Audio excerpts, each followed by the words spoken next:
I pledge allegiance to the flag of the United States of America and to the republic for which it stands, one nation, under God, indivisible, with liberty and justice for all. Right. All right. Let's give it up for Glen Morgan, ladies and gentlemen. Mike's mine? All right, it's good to see everybody here. My name's Glen Morgan. I'm not important, but I'm going to be starting out this program. If you want to learn more about who I am, you can go to wethegovern.com and learn more there. I also have a YouTube channel, at least for now, and under the same name. And yeah, maybe after tonight, not so much longer. I want to say when this event was coming up, I had a call from the Everett Herald reporter that called me last Friday. And the first thing he asked is, Glenn, why are you going to be on stage with a bunch of those guys that have crazy conspiracy theories? And, it was funny because I thought about that for a second, and I told him, I said, I don't know, I get up on stage with Democrats all the time. But in all seriousness, the implication of the question was that in order for us to get up and talk to you, that all of us must be in lockstep and agree in every way with each other, like an Evergreen College faculty conversation or, a Democrat Party Central Committee meeting. And if we aren't, and if we don't join the Borg in unique, total unified thought, that we're going to be canceled out and censored. And, the world would be a very lonely place if we can only get on stage with people that we agree with and everything. And so what we're trying to do here is present a variety of perspectives and testimonies and specific information that's relevant to people who live in Washington State about election integrity. And so I'm very excited with both the people that we have here, with the big audience that we have here, and with the topic that we're going to be covering. Before I introduce our next speaker, I want to point out I've been an activist in the state for a long time, 11 years, very active. And a few years ago, on again, off again, I've tried to deal with cleaning up the voter rolls. And a few years ago, if I had tried to organize a group to deal with this topic, I wouldn't have been able to fill a kitchen table in our state. It's really true. If I had been able to organize a forum 3 years ago like this to talk about election integrity, the only people that would have been up on stage with me would have been Democrats talking about Russian hacks, all right, how the Russia hacked the election, right? Because our vice president right now, Kamala Harris, was testifying in front of Congress about how she watched election machines being hacked. That was the concern there. Suddenly all that's gone, and now suddenly a lot more people are interested in election integrity. So for those of you who do care about this issue, this warms my heart that there's that many people who are interested. And with that, I want to introduce the next speaker, because even though the pastor wanted to know if you wanted to hear from me, I realize most of you didn't. The reason why you're here is largely because of some of the other speakers we have, specifically Seth Keshel, and I'm going to ask him to come up here. Seth? So Seth is coming. Now, Seth, I can tell by that applause that they want to hear from you, not me. So with that, I'm gonna hand it over to you.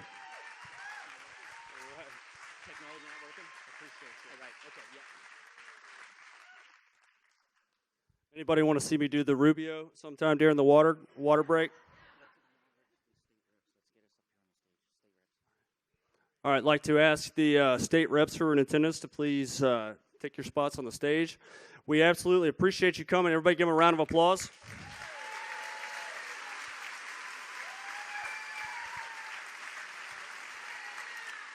Thank you, buddy. Thanks so much for coming. Let me hand me the mic. Introduce me and hand me the mic.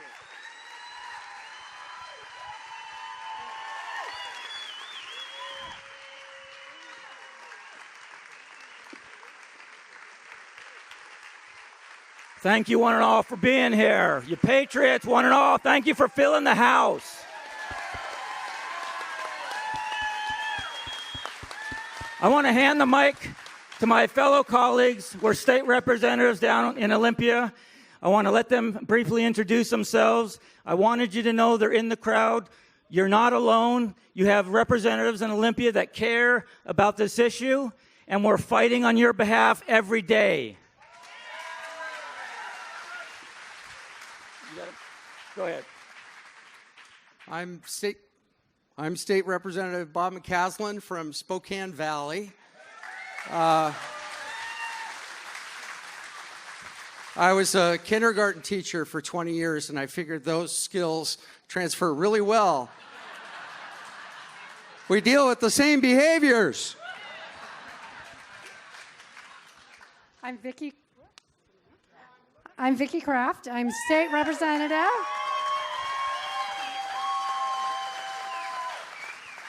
I'm state representative down out of Southwest Washington, around the Vancouver, Washington area, Clark County. And I think Seth has a little bit to say about Clark County, maybe here today. But I just want to tell you how awesome it is to be up here with all of you patriots. There are more of us than there are of them. So keep up the fight.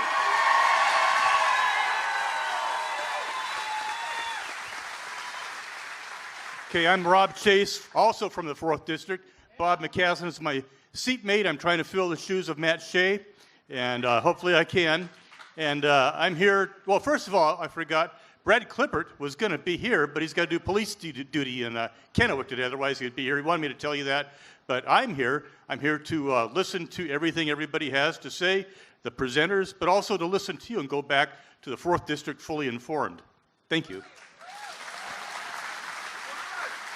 And I'm State Representative Robert Sutherland, right here, the 39th District. Welcome!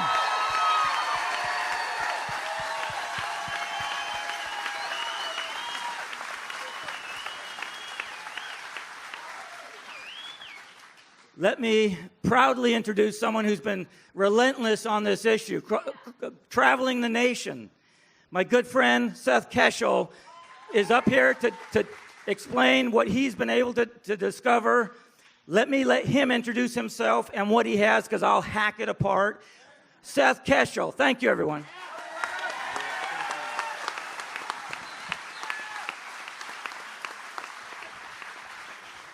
Well, like you said, I am Seth Keshel, and I am a salesman from Texas. Thanks for having me in.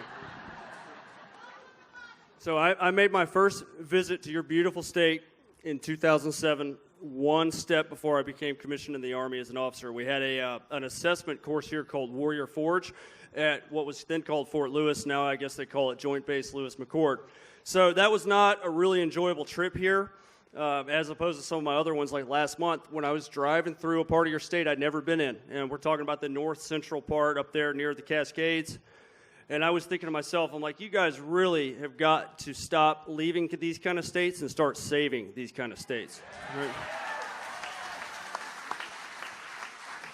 So we're gonna do a little bit, and when things go wrong, we're gonna blame the heat. I'm gonna try not to walk off the stage because I like to walk around. So if anybody sees me go keeling over, come pick me up. Caleb back there, we're just gonna have to do this manually, given that our clicker's not working. But with that said, who is here from out of state? Anybody come from out of state? Anybody come from the Far East? I know we have the rep from Spokane here. Anybody coming from Canada? I kind of doubt that. Look, I appreciate every one of you. This is the highlight of my trip, is to see so many people coming out to take part in what's going on locally. Because without local people, local boots on the ground, all this is for naught. So I came in here when I landed at SeaTac today. Whenever you go into a New Mexico or a Washington or a Maryland from a place like Texas, you get these notifications that says, swipe for notifications from the Washington Department of Health for COVID. Well, in no uncertain terms, let me tell you, I don't care.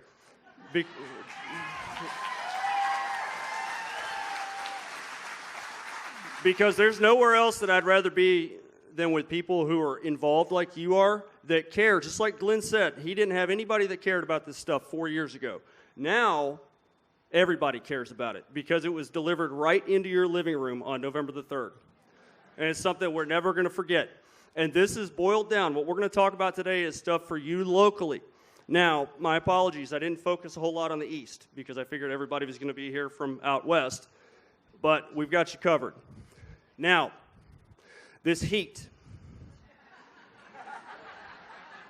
Every time I leave Texas, I'm like, I'm going somewhere cooler, and then it just follows me there. So I was in Sioux Falls last week, and I saw a dog chasing a cat, and they were both walking. Right. So who's hot? Anybody hot? All right. It's kind of like one of those old tent revivals back in the day, right? This is same kind of spirit. So I got here a little early, and I made my way through the big city, and I always like to kind of look around at places I've never been, and I stopped by the campus at the University of Washington. Look, so the heat causes all kinds of problems, and you would not believe it. You would not believe it today. There was a massive campus-wide power outage thanks to this heat. Huge. Yep. It was so bad that 30 students got stuck on the escalator. All right, so now let's get down to business before you guys think I'm just a big joker. I want to know, how many veterans do we have in attendance today?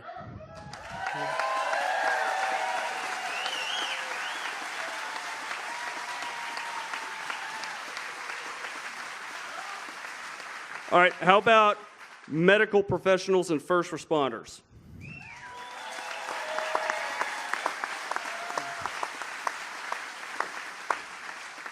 And I would assume an entire building full of moms and dads and grandmas and grandpas.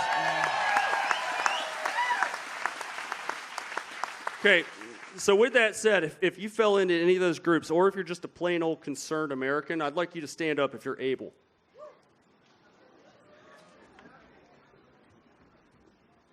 There's hundreds of you here, all right?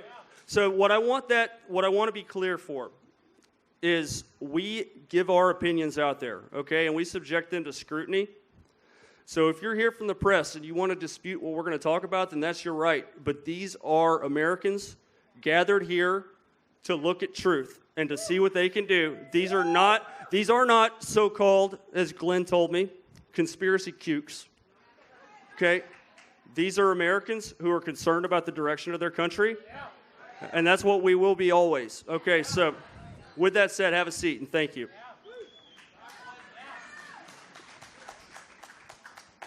All right, Kayla, would you flip the next slide? I'm going to say your name about 51 times. So last week when I was in Sioux Falls, this is 1 week after I was having lunch in Atlanta, and a certain President of the United States put out a press release about my work. And I was sitting there, and my phone went for about 10 minutes straight, and I had no idea what was going on. Well, anyway, when that kind of stuff happens, you get a little bit of exposure. And I went to Sioux Falls, and I briefed what I'm now calling the 10 points, the 10 irrefutable points of the 2020 election, and that is at a national level. The point being is that most of you in this room, by the way, and it's okay, is there anybody here who is skeptical of claims that the 2020 election was rigged in at least some way?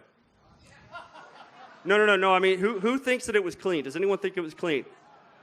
Because if you do, it's okay. I invite people to hear this because the people in this room agree on this topic. That's called an echo chamber.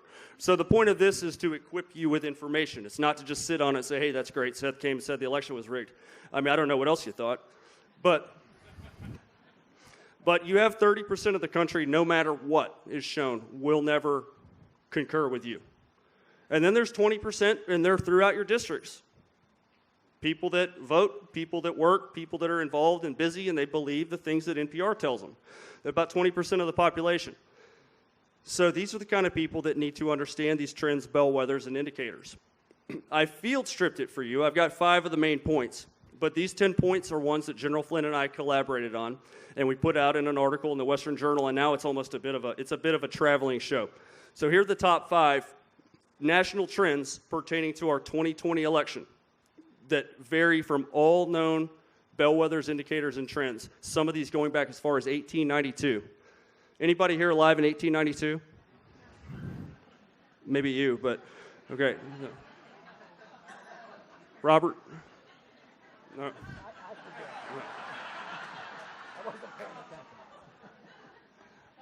Okay, so we're going to go over the top five points. Slide, Kayla. Bellwethers. Anyone heard me talk about bellwethers before? Is there a national bellwether here in Washington? Yes, there is. Okay, so a bellwether. The term bellwether comes from England. It refers to a bell tied around the neck of a ram leading a flock of sheep. So that, if the shepherd's anywhere on a hilltop and he hears that jingle of the bell, he knows where the flock of sheep is. So it's a leading indicator of a final outcome. So Indiana closes. Vigo County, Indiana, which has gone to the winner of every presidential election since 1956, goes big for one candidate or the other.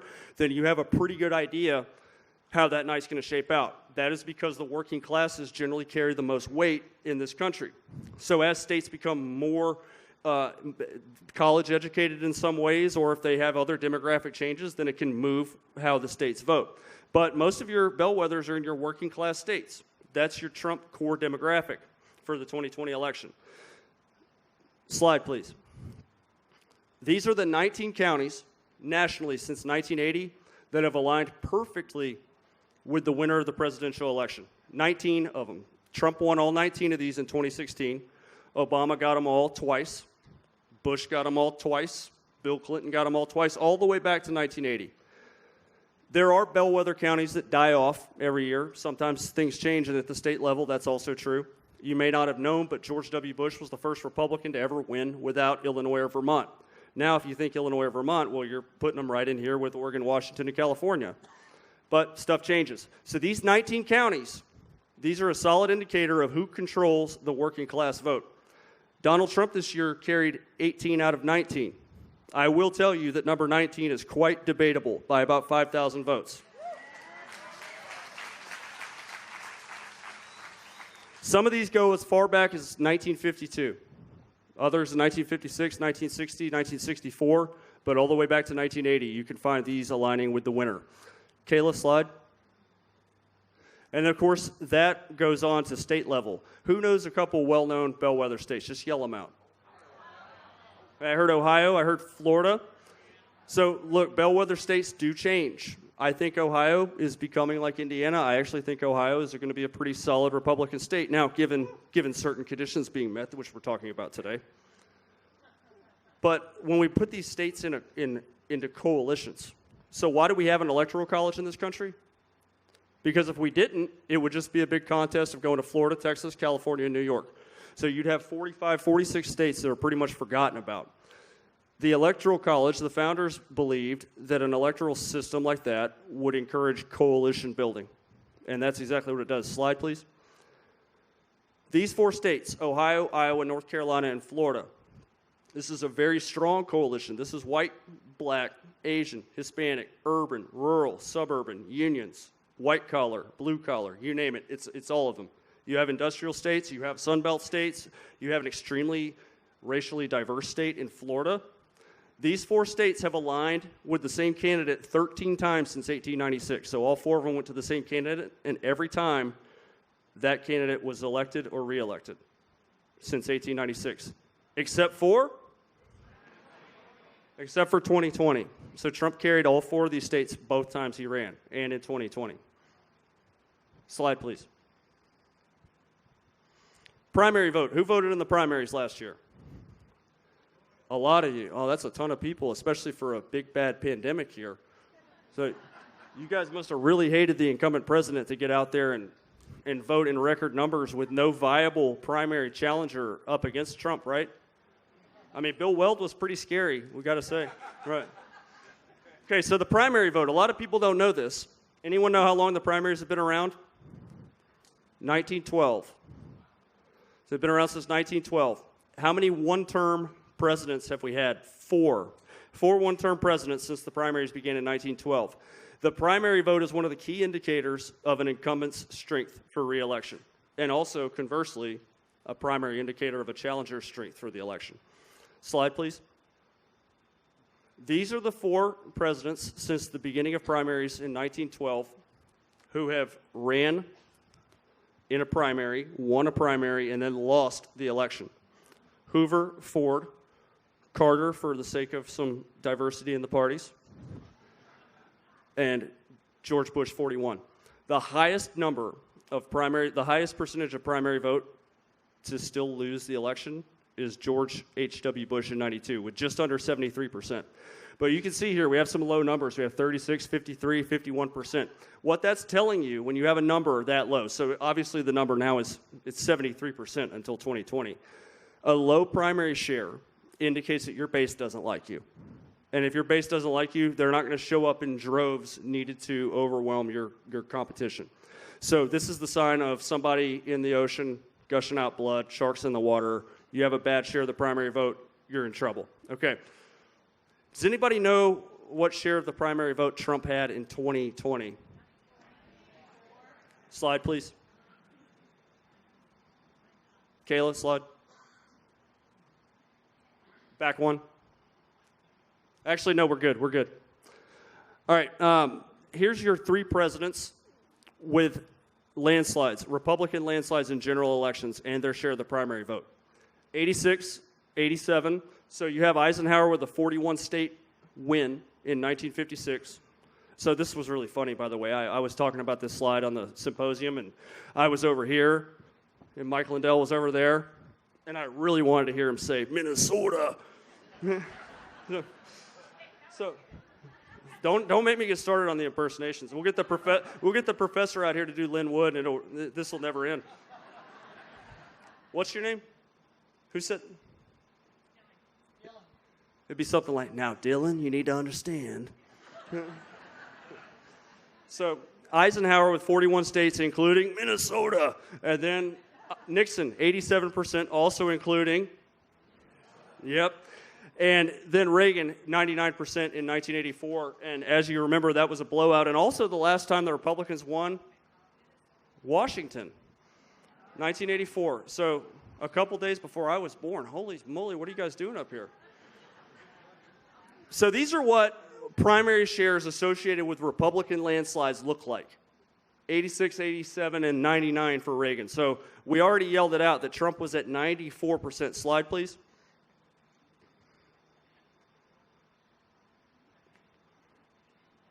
Kayla? Right.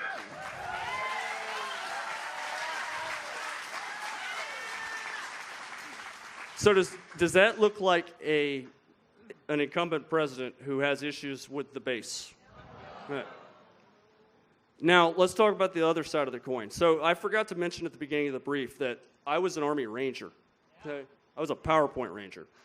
So believe me, if anybody can crank out some PowerPoint slides, you're looking at them. So I'm actually really just saving your eyes a little bit because you're going to have some other presentations today. Joe Biden, anybody remember how the primaries were going?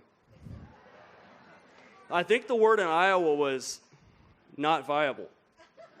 Okay, and then there's New Hampshire, same story, 5th and 6th place finishes. And then there's Nevada. Why is Nevada an important primary? Because you're measuring, especially for the Democrats, the strength of a potential nominee with the minority working class, particularly the Hispanic working class. They need that strength to be able to carry Colorado, Nevada, New Mexico, to make Arizona competitive, to potentially make Texas competitive. It's an important gauge for them, so that's an important performance, and he absolutely botched it.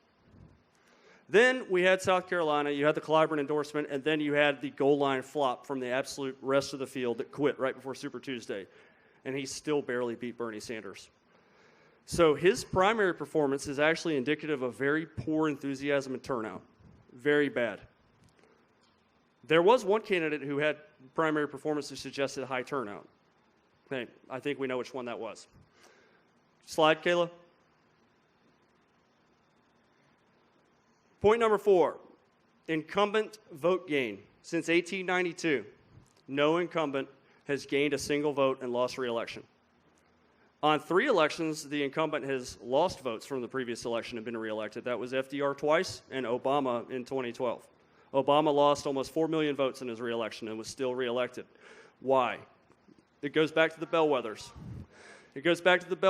Romney had little strength with the working classes, and I'm going to show you a couple counties here, one in Oregon and one in Washington, to demonstrate that issue with Romney. Slide, please. This slide, General Flynn calls this slideology.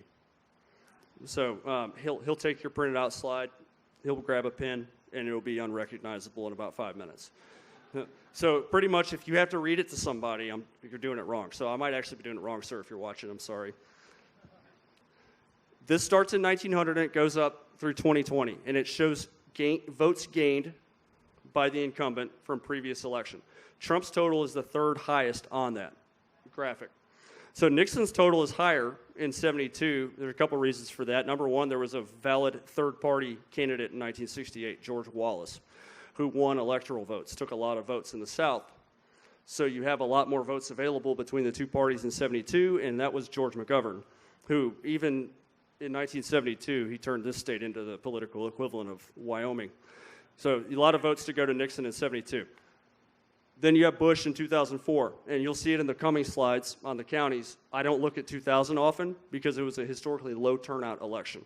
And 2004 was the first election that got us into the level in which these current trends have continued. So you have about 12 million votes gained for Bush in 04, and then, of course, Trump is up 11 million votes.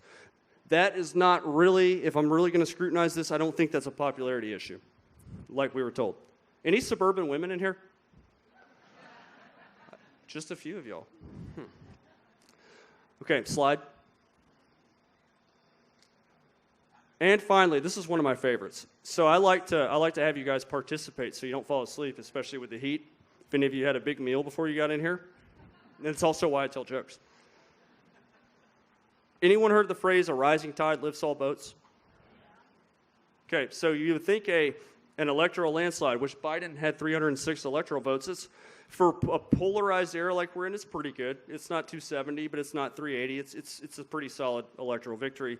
You would think that something like that, taking a number of long-held Republican states like Georgia and Arizona and running as close in Texas as anybody's run in 25 years, that you might bring some House seats over with you. Slide, please.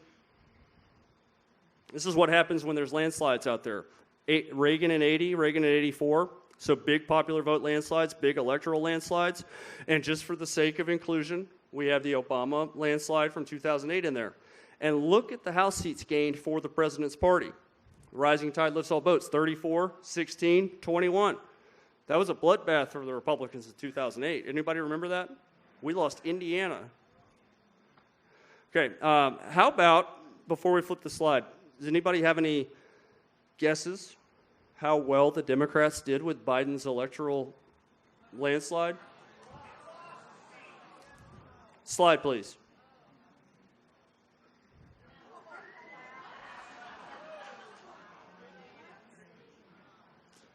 All right, so those are your 5 national points. This is what I'm telling you. So when the press comes after my now presidentially endorsed findings, I'm gonna run that out there until the next time he endorses me. All right. So when the press comes after that, and they want me to invest 10 hours of my time to explain to them all the methodology and all the trending, which we're going to go over here locally, just so they can blast me and blast my family. And then I say, you know what? Here's 10 irrefutable points from me and General Flynn. They don't talk about it, and I really can't figure out why. I invite every one of you to look up the numbers we just talked about. Absolutely clean. Slide, please. Who wants to talk about your stomping grounds?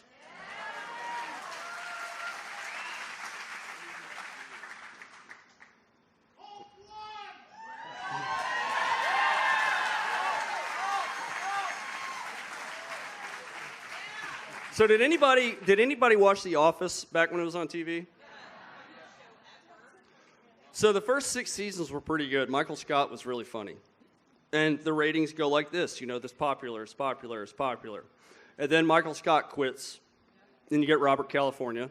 And honestly, I felt like the whole series was hit or miss. I thought some of them were hilarious, and I thought they were awful. It was one or the other. But naturally, that stops peaking. It peaks, and then it goes down, and then they cancel the series. The same thing happens in political parties when the brand wears out. So the Reagan brand continued on strong enough to get Bush elected in 88, which doesn't happen. Political parties don't win 3 consecutive terms in the White House. And then through the 90s, with poor representation, it squeaked through, and then Bush had the last dying gasp of that brand of Reagan Republicanism, which turned into complete neo-connery, which I wrote a gigantic thread about this morning.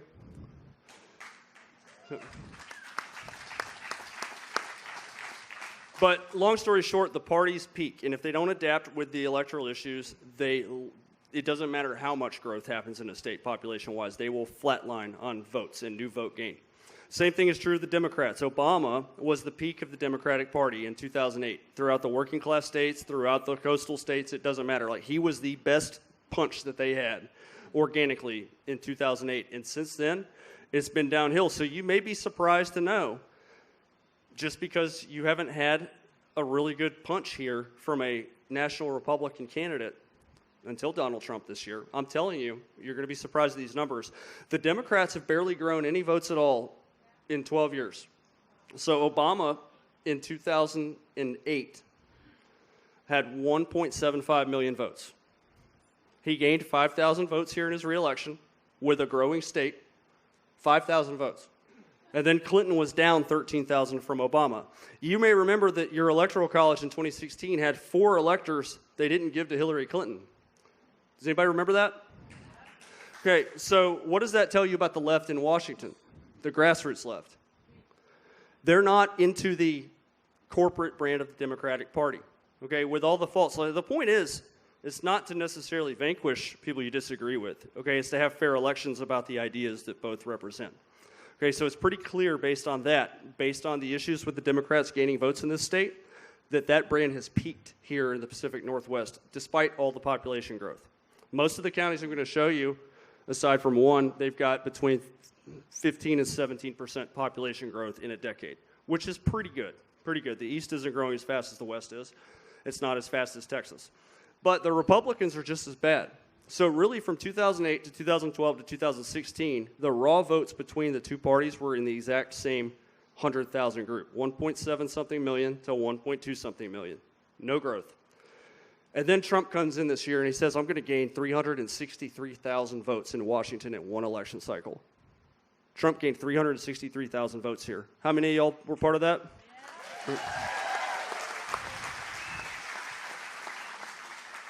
So I would call it cheat by mail, but they've been doing that here for a while. So Joe Biden, the Democrats are stuck. They are stuck within the same 13,000 votes, 3 elections in a row. Anybody want to know what Biden gained in this state in one election cycle? 627,000 votes.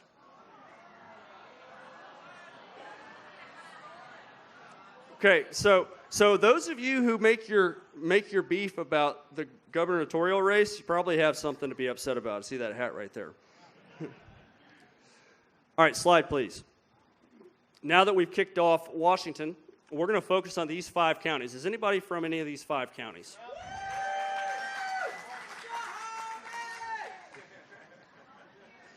So we have a bit of a mix. The first one I'm going to focus on is Grays Harbor. Is anyone from Grays Harbor? All right, great. So you have some issues here with analytics in Washington. The first issue is you don't register voters by party. So if you followed my work, party registration is a key indicator for analytics. It's extremely accurate. You can go back as far as records are available and look at party registration trends and absolutely tell which direction a county or state is going to be going in the next election, which is why I was able to peg Florida at 300,000 plus for Trump, which is why Pennsylvania was an absolute slam dunk landslide without the issues that it had. Okay, it's the same reason you can predict North Carolina, same reason you can predict Colorado and Arizona. The voter registration rolls tell you the story. Here, you have many parallels to your southern neighbor who does register voters by party. Slide, please. We're going to talk about Columbia County. You may not know this. Maybe this is just my nerd side coming out. Does anybody know what Columbia County and Grays Harbor County have in common? Was anybody here alive in 1928? Seriously, you might be, 92? Okay, so 1928 was the last year a Republican carried Columbia County, Oregon, and Grays Harbor County, Washington. 1928. Until Trump won them both in 2016. Right. So there's a reason for that. So the Republican coalition had been largely the same for 30 years, since Reagan. Now, because Reagan was who he was, and the people that followed him were not Reagan, okay, the representation kind of died out. But before that, the Republicans had a bit of an ability to work with the working class vote. Reagan, really the last true great one, winning a lot of the states like close in Minnesota, but winning the Rust Belt with no issues. That's how you get Republicans that win Michigan by 10 points. So when people want to look at my numbers and say that's a crazy number in Pennsylvania and Michigan, well, it used to happen all the time, back when Republicans could talk to the working classes. This is Columbia County. This is the core Trump demographic. This is the so-called white working class, but conservative populism actually sells to the working class of all races, which is why Trump's performance with minorities was the best since 1960 of any Republican. This is the only crazy analytical slide I'm going to subject you to, so bear with me. On the left side, looking down at 2004, when it says D plus 12.2%, what that means is when you take the number of registered Democrats and divide it by total voters and do the same for Republicans, and you take the difference, the Democrats have a 12% lead in voter registration. And there's the result in 2004. Bush was actually pretty decent with the working classes. Does anyone know about the industries in Columbia County, Grays Harbor County? Fishing and timber, middle class, white non-college voters. This is absolutely the coalition that shifted under Donald Trump, and it was all over Pennsylvania, Michigan, and Wisconsin. So look at the difference between 2004 and 2008. You see the Democrats make up 3 more points in registration, and that's what went onto the rolls on the right side. 1,000 new Democrats and a loss in Republicans, and that moves your percentage towards Democrats, and then you see the results. You have a 12% Democrat margin now instead of 3% the year before, a 3,000 vote Democrat win. This is why I refer to the 2008 campaign as the last gasp of the working class Democrat. Romney was so weak with the working classes that if there would have been a Trump figure in 2012, Obama would have absolutely been a one-term president. Because when people start changing parties, it is a double flip, and it's absolutely a powerful thing. Now look, going into 2012, you see a move towards the Republican Party in this county of more than 4 points. But is it actually a move towards the Republican Party, or is it a move away from Democrats? It's a move away from Democrats. You have a loss of 1,200 Democrats, hardly any new Republicans, but that alone is enough to project that the county will tighten in favor of Republicans, even though Romney barely gained anything over McCain. The growth in this county is minimal, so you're going to have a bit of a trade-off, a bit of a push and a pull, and now you see it's a 5% county. And then you have Trump on the scenes. This is where people actually begin registering as Republican rather than anti-Democrat. So you see a large surge towards the GOP, 1,200 new Republicans, 484 Democrats, cuts the registration to 7, and it indicates what? It indicates that this county is moving hard to the right, and it flips for the first time in 88 years. So now, if I'm looking at 2020, and I really want to know the truth, polls are useless, folks. So our friends behind us probably have people conducting localized polls, but they have a margin of error just to give you an idea of where in your areas you might have issues and where you have strength and where you need to be campaigning. Other than that, it's a propaganda tool to keep you at home depressed. Fact. Propaganda. There's a thing called social desirability bias that you suburban women are subject to, apparently, where you don't want to tell a stranger your preferences, so you wind up with a 43 to 39 poll, 18% undecided. Well, Biden's going to win in a landslide. And it kind of starts to sink in. So now I'm going to look at 2020, and I see 5.3% more towards the Republican Party. This county is almost a Republican county now in registrations. And you have 1,700 new Republicans and a loss of Democrats this time. Literally, people are done with the Democratic Party. So this is the exercise I like to put you all through. This is really kind of like training before the main event. I'm showing you half of the answers to the quiz. There's Trump with 17,150 votes, which is the highest single cycle gain for a Republican in the history of that county, with a limited population base, with a massive move towards the Republican Party. Now look at the Democrat trend since 2008. 13, 12, 10. Okay, so we have some third party parked over there. I would probably estimate that that's half and half based on establishment Republicans not wanting to vote for Trump or not trusting Trump, and then some of the Democrats moving away. But then we see nobody's registering Democrat now. So just looking at the trend, 13, 12, and 10, what would you guys estimate to be a realistic Biden vote total in 2020? Because every time the Republicans move up, you see a loss in Democrats. That means old school Democrats are now voting for Trump. So as an analyst, I'm going to give them a little bit of a bump, 10% or so for this high turnout election they say they had. I would look at the number about 11,000. Slide, please. Even though, there you go. So there's 14,000 votes here, which is over the Obama peak of 2008 with a Trump massive peak. So this is not major compared to the counties I'm going to show you, but this is what I'm looking at here. Like, this is not how voter behavior works. And the reason I care about Columbia County is because it parallels perfectly to Grays Harbor County. And we're going to click through these a little bit quicker so you can cool off. Slide, please. So here's Grays Harbor. 4% population growth in the last decade. That's only a few thousand people. That is not enough people to begin to sway the dynamics of this county. This is the raw vote scores in 2004. Like I said, Bush did okay with the working classes here in the Pacific Northwest. He was within 7 points in Washington overall, and he was within a couple in Oregon. Now we see a big push in 2008 towards Democrats almost everywhere in the country. Slide, please. So you have a falling away of the Republican Party, and you have a pretty solid gain for the Democrats for Obama. And like I said, this is the last gasp of the working class of the Democrats with the working class. Slide. So now we see this. We see a loss of Democrat votes, but then a weak Republican. So you have a drop-off for both parties, most notably the Democrats. Slide, please. Now we have the flip of the county. Okay, so that's Trump converting a couple thousand Democrats and the Democratic working class falling off. So because we have party registration trends in an equal county with fishing and timber industries in a similar demographic, similar median income, similar age groups, similar voter ethnic statistics, and we have a 5-point move in Columbia County, Oregon, a good assessment for this county, especially based on the voter behavior, is what? That you should have a bigger Republican margin and a bigger victory margin. Slide, please. And here is half of your answer to the quiz. That for a county of this size, that is an absolutely enormous vote gain. That is 6,000 votes, blowing away any previous gain for Republicans in this county. So now, before you clap, remember this is interactive. I mean, you are going to participate, and I will assign you extra work if you don't. You laugh, I'll give you all my email address.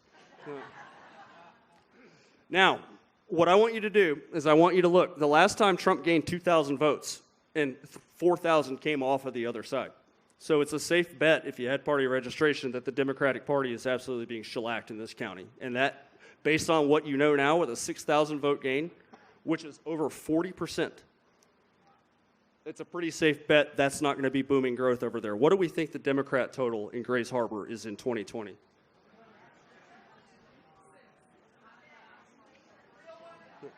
All right, so what my actual functioning brain tells me is about 10,000, but what my conservative, give them as much credit as possible brain would tell me to estimate is about 12 to 14, just in general. So please flip the slide.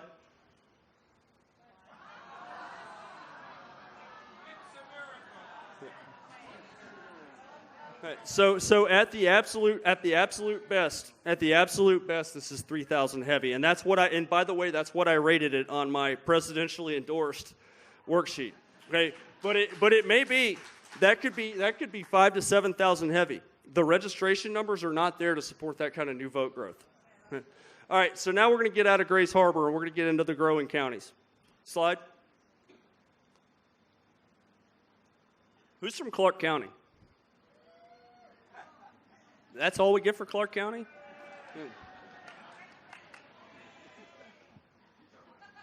You ready for this? Okay. Hold on to your chair. Here's the 2004 number. This is the last year that Clark County's election was certified for the Republican nominee. This is Bush with a victory margin of about 9,000 votes in 2004. Click slide. Same trend is present here. You have a move away from the Republicans and a move surge, I would call it, towards the Democrats. That's a large gain. That's 16,000 in a fairly competitive county. I would classify this county not as a purple Trump flip, but I would classify it as given the 17% population growth, I would probably call this a horse race county. People are moving in here from California, other states. but the growth in the population isn't so high that it's going to show you what it's going to show you. But hold your horses. Slide. Now we see this. So this is the kind of county that has enough regular rank and file tax cut Republican to give a pretty decent gain for Romney, even though he was flat in a lot of other places. And the Democrat total goes down despite the population growth. Just like I told you, when a brand wears out, it doesn't matter what the population growth is. You're not going to be racking up new voters. Okay, so it's almost a Republican flip. Not quite. Slide, please. And then we have this. So the Republicans are kind of solid, right in the middle. I think they've got some of the crossover here, but a lot of the rank and file tax cut Republicans sits out, votes third party. And you have another decline for the Democrats. So they have absolutely peaked at the Obama 2008 year. The Republicans are kind of stuck too. Okay, so then this is going to blow you away. So the previous high gain was Bush from 2000 to 2004. And like I said, 2000 was extremely low turnout. Slide. Look at that number.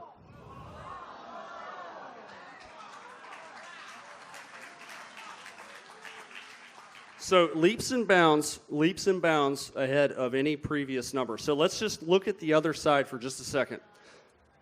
The Republicans and Democrats trade off votes in 08 and 12. Basically, some people said we're done with Obama in 12 and went to Romney, and then in 16 it was like a standstill. And then this year, it's like, hey, here's 34,000 new Republican votes. Let's take a guess on what we think should be in that Biden column. Yell it out. Don't yell out the certified totals. Yell out what you think it should be. Okay, I heard somebody say 95. All right, so this is what I would think, just with a logical mind here, looking at some of that third-party vote in 2016, I would think that Biden's number would be anywhere from 90 to maybe 105 at best case scenario.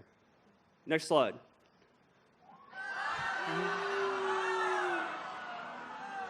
Okay, so I'm even more generous than I let on, because I actually only had it at 30. So I gave him all the way up to 110. So 140,000. Okay. Next slide, please. Anybody from Pierce County? This is even better than Clark County. Okay, you have the same thing, except it's a little bit more left-leaning because you have the capitals there, right? Okay, just checking to see if y'all are listening. So look, so here's an 8,000 vote Democrat county. Slide, please. Okay, then we have this. We have the big Obama boom in 2008. That's organic. That is generally the gold standard of vote growth for the Democrats. This is Obama with a lot of charisma, a lot of support, a lot of grassroots support, and 8 years of political wind at his back with a Republican administration that went out on its hands and knees. Slide. Now we have the same exact thing that happened in Clark County, where very minimal growth, that's pretty much just population. So Pierce County's population growth is about 15% decade over decade. And we have a modest Republican gain over there, which is only about 5%. And then you have the modest Obama gain. So this county already has begun to be at a standstill. Slide. Now you have a slight Republican loss. This is your semi-urban Republican base sitting out third party, and you have a large Democrat loss, 14,000 votes over in the Democrats. So the Democrat brand has peaked, would you say? Okay, now here's the thing though. The media tells me Trump is extremely unpopular. Extremely unpopular. You suburban women hate that stuff. Slide.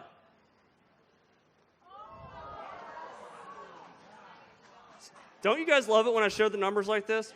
Right. So you have to tell the story. Like, that's why the knowledge of politics is an important thing to thread into this. So there's your 51,000 vote gain in one election cycle. And the last time the Republicans gained votes, you had a slight Democrat vote gain. So yeah, let's make the case. Let's make the case they can grow a little bit here. It's a high turnout election. There's COVID, right? COVID. So I would go ahead and say, well, what do you guys think in that Democrat column? Real totals. The real totals. Stop yelling out the certified totals. Right. Okay, so if I'm looking at this, I'm going to go ahead and say that number is probably going to be in the 180s. That would be my guess, and that's going to bring back some of that third party. All right, drum roll. Everybody, give me a drum roll. Slide.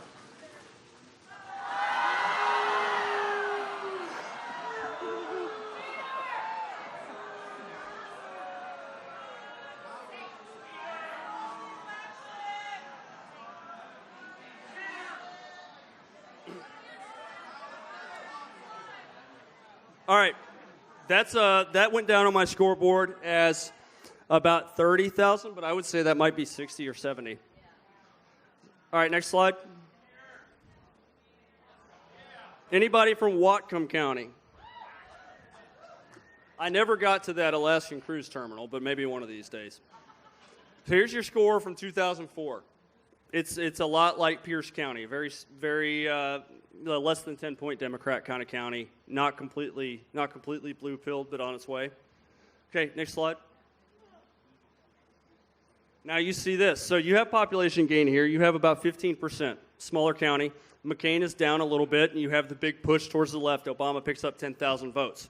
And then, like in the previous slides I'm going to show you, you're going to see a falling away from the Democratic Party, but because Romney was who he was, slide, not much of a gain here. So just 2,000, they pretty much trade off right here. So this county is stuck. So these voters have seen both parties and found them lacking. Slide. Okay, so now we're back to where we were. So Trump clearly lost some of the more urban, suburban Republican that may not have trusted his message, and you have a moderate, very slight Democrat gain over there. So once again, we're stuck. So we have now 3 elections in a row where these two parties are largely stuck. Slide, please. So that's a 25% gain for Trump in the county, which is the largest Republican gain in the high turnout era. I'm looking at this. So I see that the two parties are stuck. The Democrats are stuck in the high 50s and at 60. Now we have a 10,000 vote gain for the Republicans. What do we think would be in that Democrat column? Somebody said 65. Okay, I would say that the 60s, given population growth, is a safe bet. Maybe a little high, but let's go in the 60s somewhere. Slide. Okay. All right, next slide. This is the final county.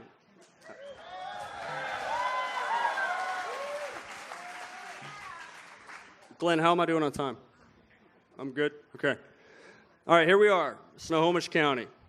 This is absolutely what I would classify as a potential horse race county. Translation, you have the population makeup, demographics, and population growth to support both parties potentially gaining. Potentially, that's a key word. We have 16% population growth on an already large county. Pretty good. So here's your score from 2004. This county hasn't been Republican since 1988, at least not presidentially. Slide. We have a huge push in 2008 for Obama. That's organic. That is your benchmark for growth. So pretty much when I'm going through these horse race counties, this is one of the things I'm looking at, because time and population growth doesn't necessarily guarantee parties gaining votes. But we have a loss for Republicans. We have a big gain for Obama. And then what do we think happens in 2012? Just like everything I've already shown you. It tightens up. Next slide. So there's your suburban Republican going to Romney. And here is your very, very minor tick upward for the Democrats. Slide. Here's Trump. Trump has the same thing in Whatcom, where you have some of the third-party Republican throwing the vote away or maybe even voting for the other side. You have a loss now in Democrat votes in spite of population gain. So now, look at the Democrat column 3 years in a row. It looks just like the statewide numbers, where they're stuck.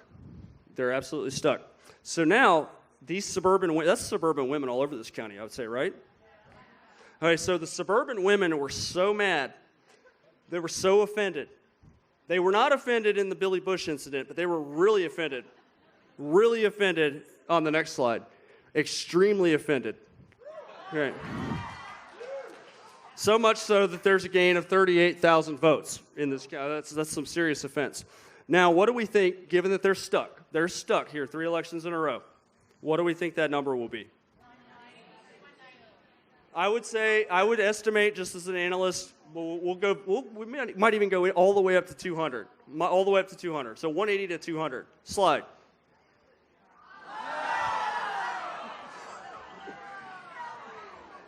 They're going to start throwing tomatoes. What's that? They're going to start throwing tomatoes. Oh, I know. Well, so Mr. Sutherland up there says he's worried that y'all are going to start throwing tomatoes. Yeah. Or where's that giant hook that comes off the side of the stage? Right. All right, so that is on my generous estimate. On my generous estimate, I have these 5 racked up for 113,000 excess votes. Okay, so excess votes, it doesn't account for any of the other stuff you might hear about or any of the cyber stuff. This is just straight up extra stuffing of ballots. Statewide, I had 333,000. But I'm low. Remember, I estimate low. I don't even know where to begin on King County, and that's why I'm not talking about it. So there's really no way to know. So there's no way the margin here was 20 points, and there's no way your governor candidate lost by 17 points. Okay, no way. Right. So the point being, because we don't know what we don't know, which is why we're out here pushing for audits. And if you're not going to get one statewide, you sure as heck ought to be pushing for them locally somehow. So look, if any of your clerks or auditors can explain this stuff, given that you've had mail voting since 2011, is it? Statewide? They've had it for a while. So this is stuff, and this is not, I've already estimated this stuff lower than anything. Like, I've not given any declines in votes here. So, slide, please.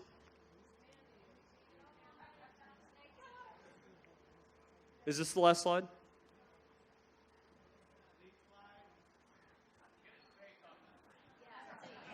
Yeah. It kind of reminds you of Biden, doesn't it?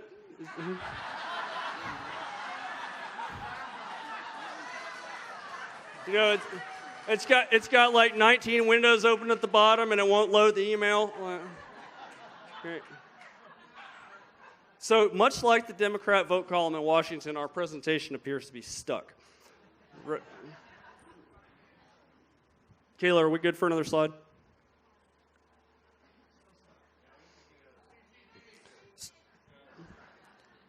All right, so with this, what's actually going on here?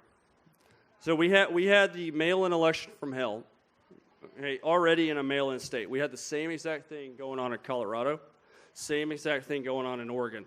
And many times they fly in the face of the actual party registration values. Okay. All right, we're just going to restart this guy. I had some action items for you guys. Okay, so all this stuff is just noise if you're not going to take it and do something with it. Right. So if you don't have confidence in your system of elections, okay, what do you have? Okay, so this is something to me that is a win-win. I've had people, and like, of course, over the last 9 months, from the time General Flynn pushed me out into the Twitter universe, that's a good story.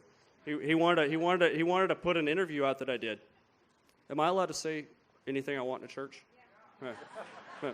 Well, it's the words in the Bible. So we did an interview, and he was like, this is perfect for the middle-of-the-road person that doesn't believe anything. And he said, give me your Twitter handle and the guy who shot the video. And I was like, Twitter handle? What do you mean Twitter handle? He's like, well, how do you expect me to tweet out your interview if you don't have a Twitter handle? So lo and behold, @S Keshel was born. And 60,000 people signed up in a day, and everybody was mad that I didn't follow anybody, but I had 60,000 people watching this stuff. So look, there's only one issue that matters right now. That's it. Like tax cuts, we can worry about that stuff later. I mean, we have an election integrity crisis in this country.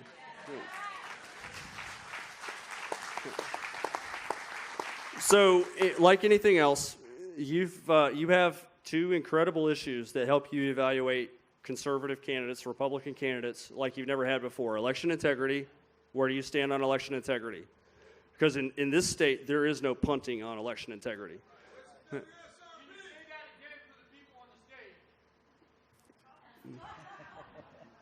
Election integrity and medical freedom, okay?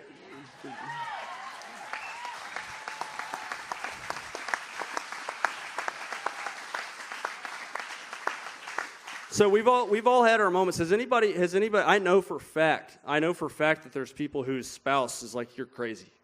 Right. Now, has anybody else looked at themselves in the mirror and said, what if I'm crazy?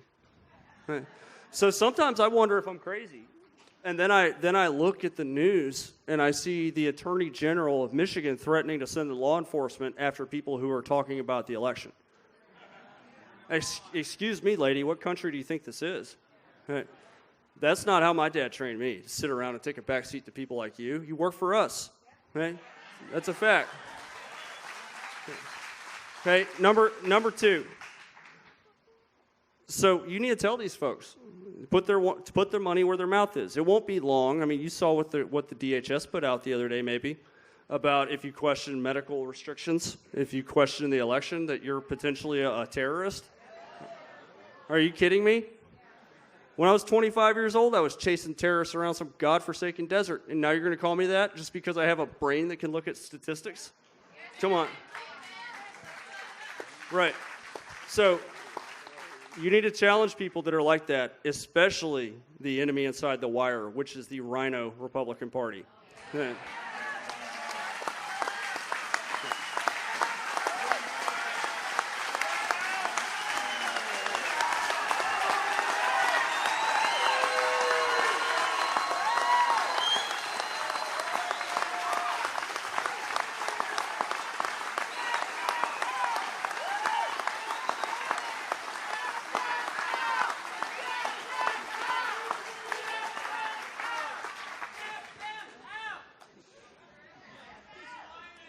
Right. So these are your elections. So if all the certified totals were right, then that's a victory because our elections are clean. Now they're not, okay?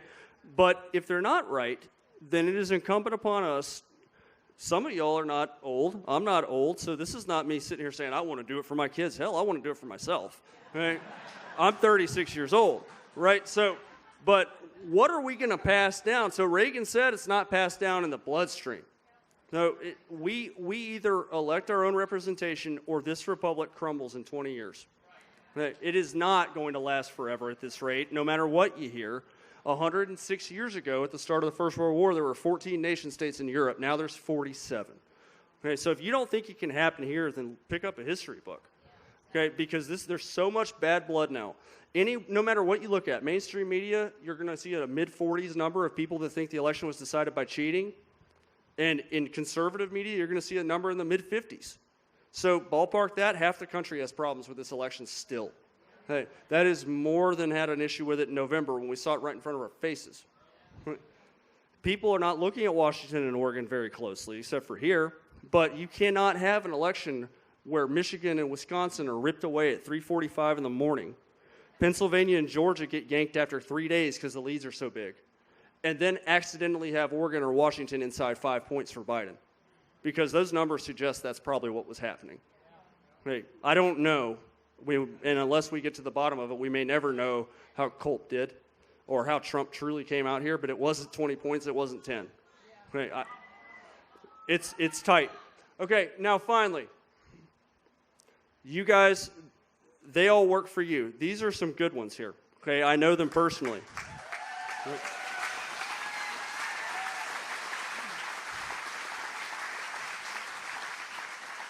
But St. Ronnie said, trust but.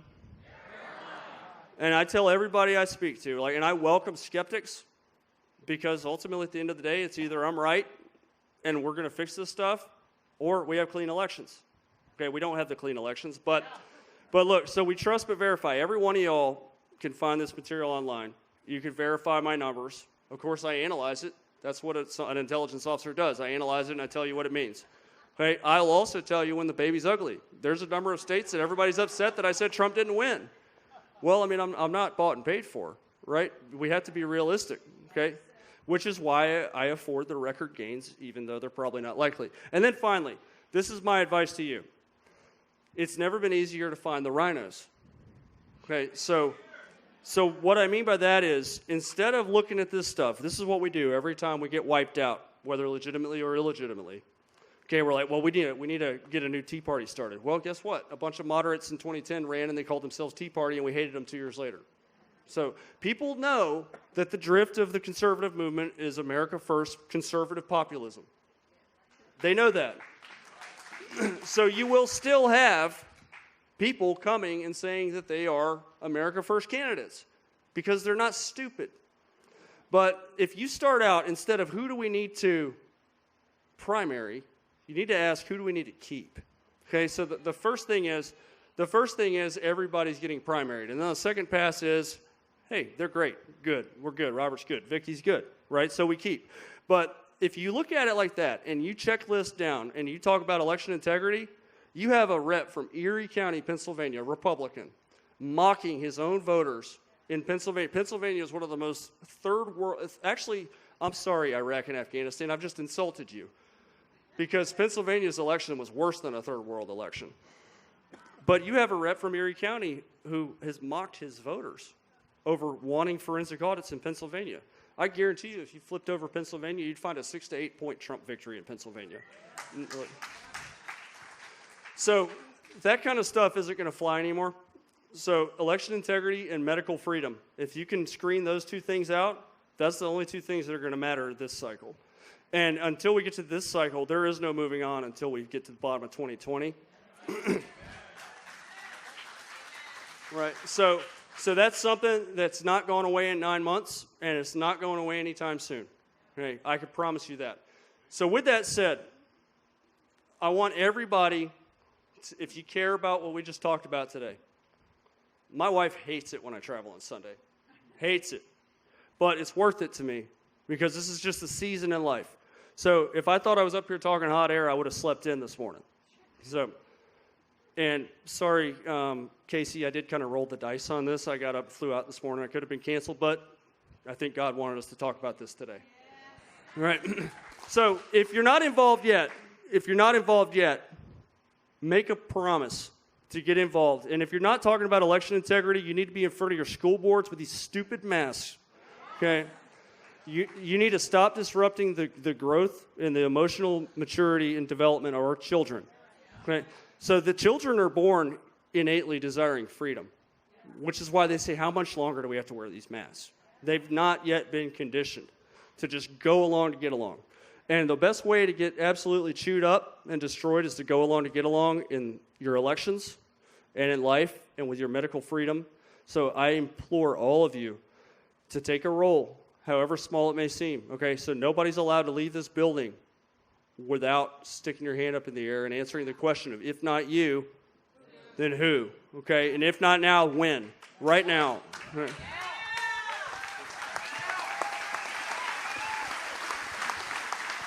Thank you. How are you?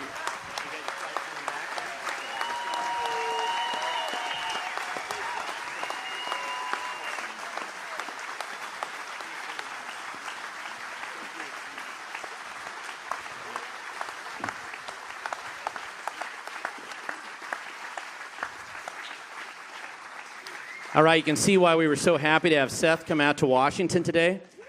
Weren't we fortunate to have him fly out here and take a Sunday away from his family? Yeah, thank you.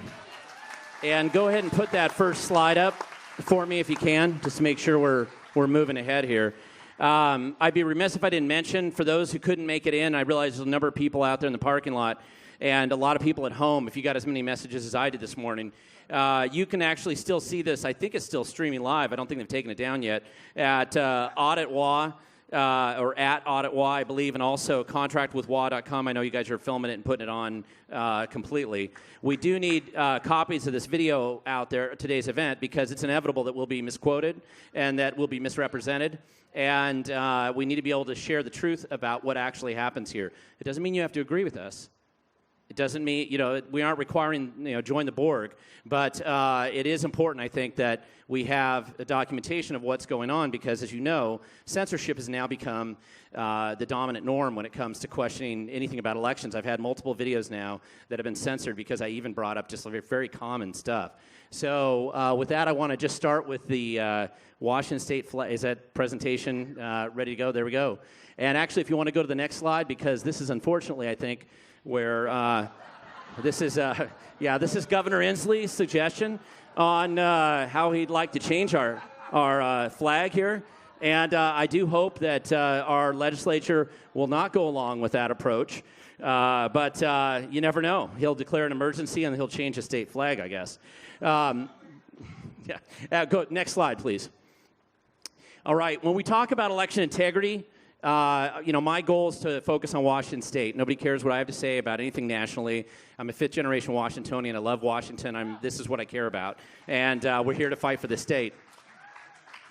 And a lot of this is about establishing a framework for public involvement, what you can do to actually make a difference. To be honest, we were so overwhelmed with volunteers initially, it was very difficult for us to know how to kind of corral everybody and point them in directions that's actually productive. And I don't like wasting people's time. So we want to get people doing things that are actually productive and useful. And we want to identify the problems and find the solutions that apply here. And I want to emphasize that quite a bit because there are things in Washington that are very different than a lot of the critique and issues that you've seen in other states. Every bad idea in elections, we put them here first, and we've made them longest. So a lot of stuff that's actually totally illegal in other states, and I'll give you an example at the end of this. Here, it's just another day at the elections office. So next slide, please. Generally, when we talk about this, and I try to do this because just from a planning standpoint, there's two different basic tracks you go down when you're trying to look at elections or when you have concerns about elections. And believe me, it's a lot more complex than this. But one is the idea of ghosts in the machines, right? It's all become electronic, so there's some manipulation or problems that have gone on here, right? This was the Democrat narrative for 4 years in America, that Russia came in and hacked into the election and changed it. That was their narrative. So now you're a conspiracy theorist if you think the same thing they did, but I never saw any journalists, including those in Washington State, including the ones in this audience, who actually ever said that was a conspiracy theory, that Russia came in and hacked the election. But nevertheless, that is one category. Now, the category that I tend to focus on the most, because it's one that's a little bit more tangible to me, and it's things that we can prove and find when we're out there working, is either manipulation of voter rolls or defective, inadequate systems. So when it comes to election integrity or security. Next slide, please. And so, brings us to King County. I think I want to give an example. Go ahead and bring up the next slide. So, we have had vote fraud in here in Washington State. People have been caught for vote fraud. This top article up here from the Seattle Times in 2007, this was about Acorn getting their workers to falsify the voter rolls. And they were paying them, $10 an hour or something, whatever it was. And I guess they didn't pay one of them, and so they turned them in, and, too cheap to pay the $10 an hour worker, I don't know. But they went down to the Seattle Public Library and filled out 1,800 voter roll applications. And they got caught. And so these are not exactly the brightest crew that was out there. But that has happened, right? It's not like election fraud. It's a fictional imagination that never happens. It does happen. And in our state, the reason why I focus on the voter rolls or manipulation of the voter rolls is because that's typically what we've caught people doing in the past.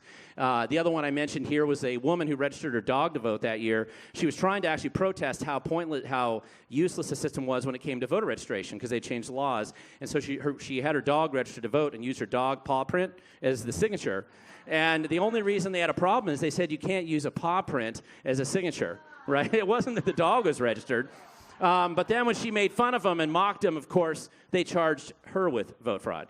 So anyway, I just point that out. Next slide, please. So, and election integrity is not new. Cheating in elections is not a new thing. The reason why there's so much energy and time put into trying to make sure our elections are transparent and open is that, frankly, since elections have been invented, fraud and cheating has been a human nature element of the process.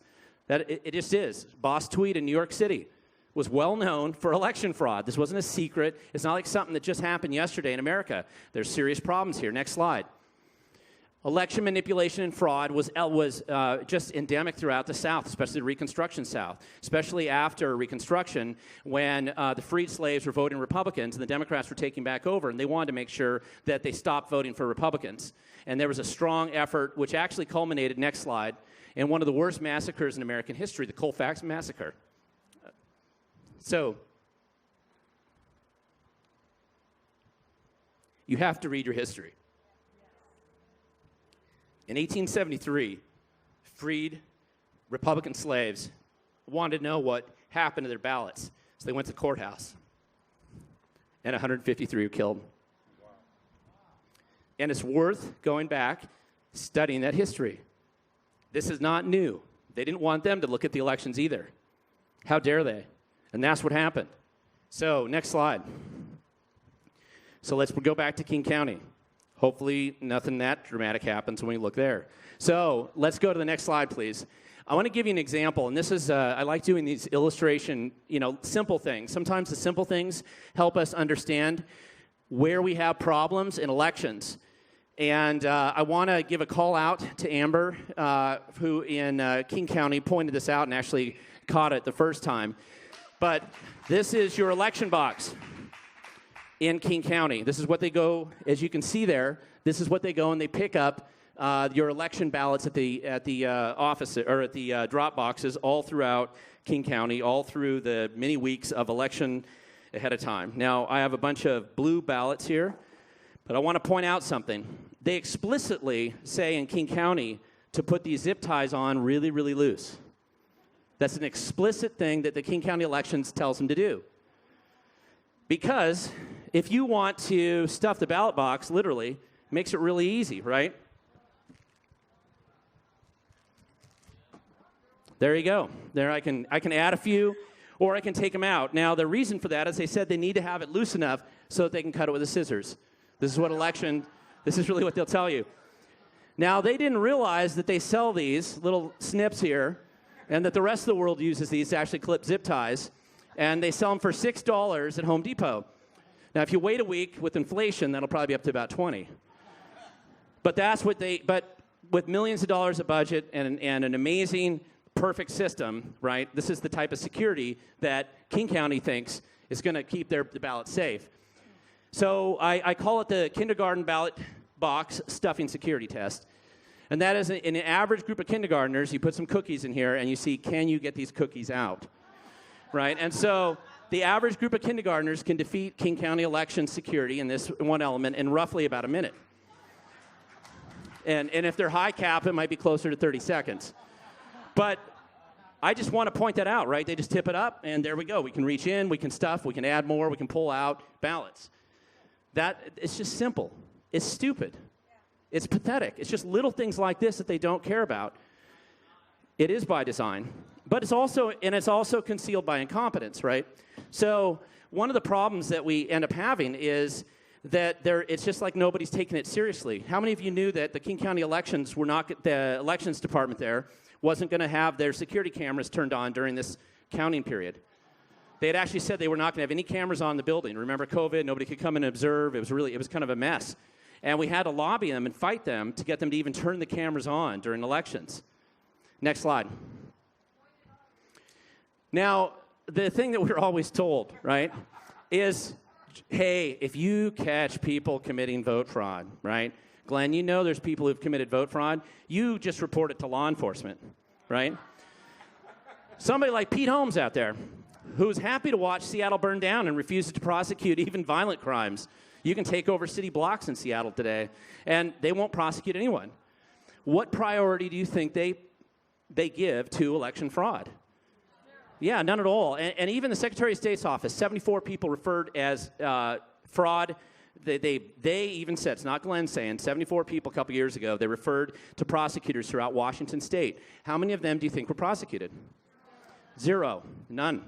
In fact, the most that we could find in Franklin County, they had a leftist activist who was voting in 4 states every single cycle, right?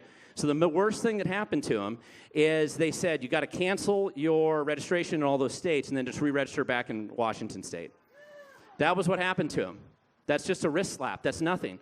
This year, even Spokane County referred 7 people to prosecution for either voting for dead people or doing something else. And these are the idiots, right? These are the really dumb ones that were so obvious that they were easy to catch. And 5 in Pierce County, so 7 that I'm aware of. There's more out there.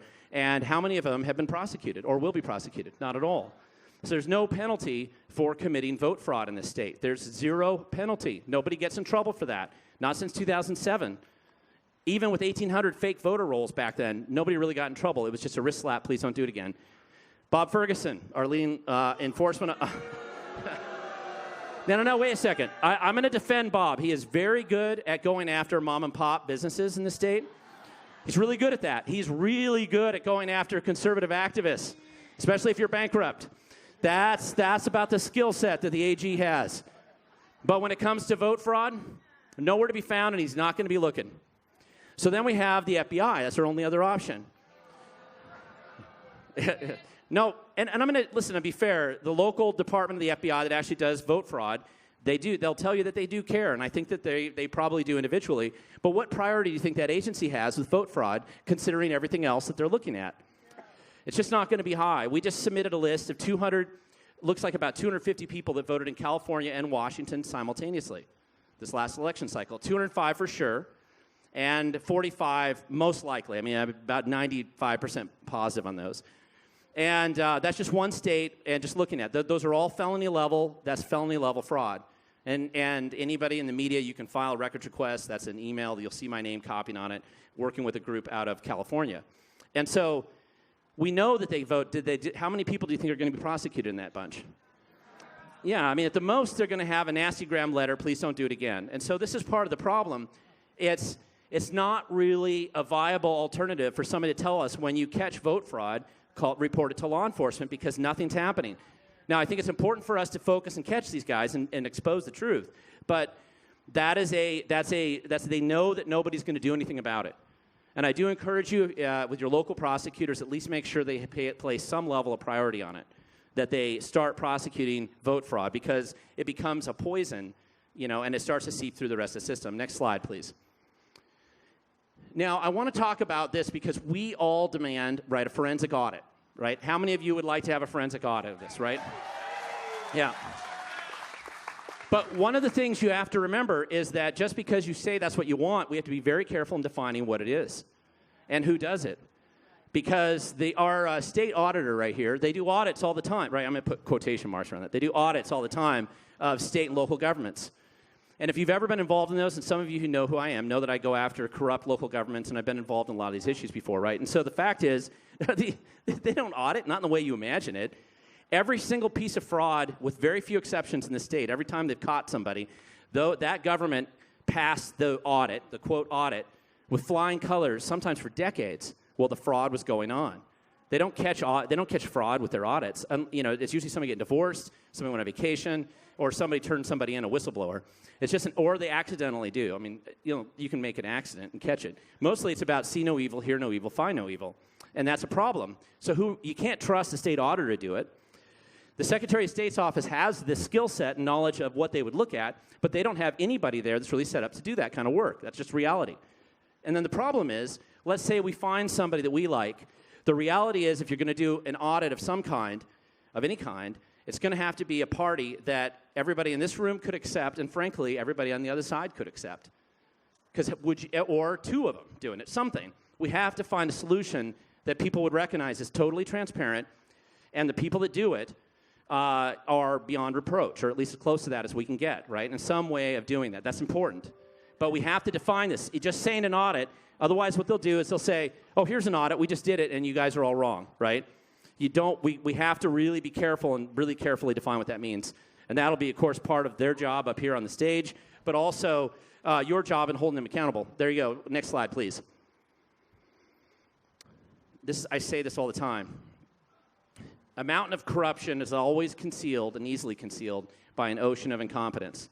And any of us that deal with government on a regular basis, we all accept and know that incompetence is kind of the day-to-day work, right?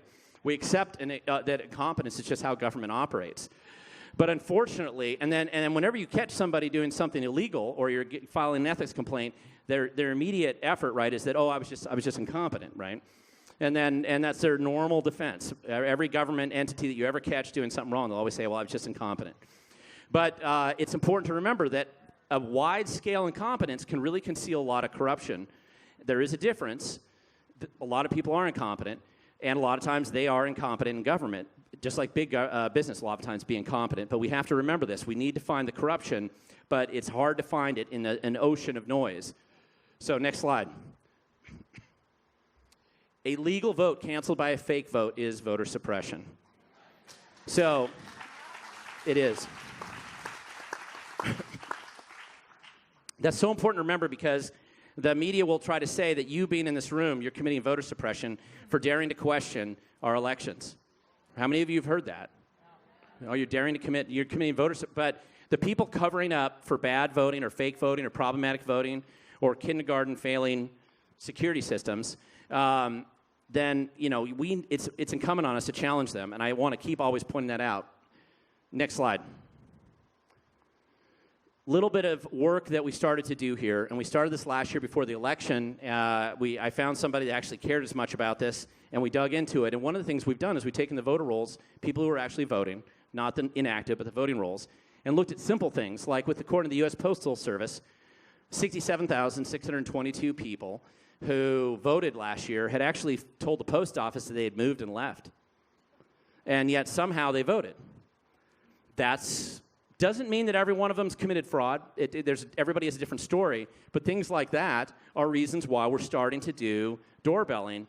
Not everybody. We're just doorbelling the ones who clearly stand out on that list that are worth going up and talking to. And I'm going to be happy to introduce shortly when I'm finished the next speaker who's going to talk about how that doorbelling's going and what we're finding, what he's finding.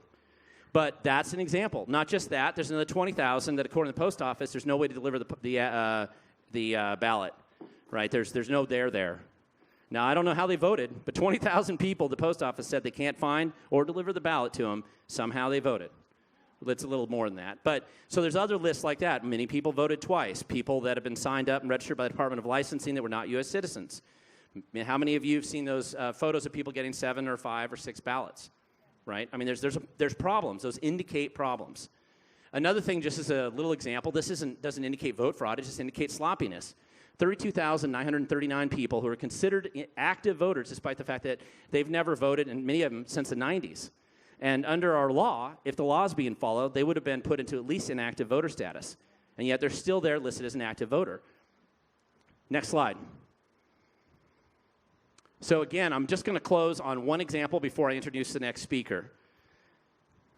A lot of things I said in the beginning should be illegal, or we think they'd be illegal, but in our state, they're perfectly legal. Let me give you an example of something that would be perfectly legal, as absurd as it is.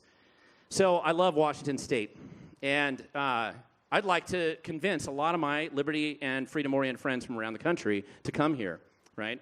And let's just say I'm a really good salesman. I'm going to take the next 1.5 or 2 million of my best friends who live in Texas and Idaho and Wyoming and California, right, because it's kind of hopeless. So come on up to Washington and move here, right? And let's just say they all want to move up here next October or August, maybe a little early. Enjoy the weather like this. And but housing's expensive, so they don't want to come up and buy a house. So they can all declare legal residency wherever they want. Maybe starting with Pike Place Market. That could be their legal residency for a lot of them, where my great-great-grandma used to sell flowers 100 years ago. So let's start there. And or maybe it's Green Lake, or whatever other park you want to have, and you can declare that as your residency. In our state, just to make it easier, once you've registered to vote here, we'll send you your ballot back to your old address in your state, because we like to do that. And you don't even have to pay postage when you go to mail it in. And then that next election cycle comes around, and wow, suddenly we've got an extra 1.5 or 2 million freedom-loving-oriented that had never even bought a house. But they can all vote. And they all vote, and they flip every single legislative seat and every single congressional seat and every single statewide office. They all flip. And then a couple days after the election, they move home. They could literally flip the whole state. What I've just described to you, there's not an element of vote fraud in that at all under our laws. That's absurd. And I don't have to make a homeless junkie camp with a bunch of garbage there, right? They could just declare it, and that's their legal residence. That is an absurd element in the law that opens us up to all kinds of mischief. But I'm not saying I'm doing that, by the way, but I'm just saying that that might be considered a legal violation, so I'm not saying I'm doing that, but I'm saying that could happen. And that's ridiculous. We don't want to live in a state where it's so loosey-goosey like that, where the laws are so bizarre, that it allows you to create absurd situations, and we know it's wrong, you know that's wrong, and yet it's still legal. So there's a lot of work we have to do to fix and clean up the system.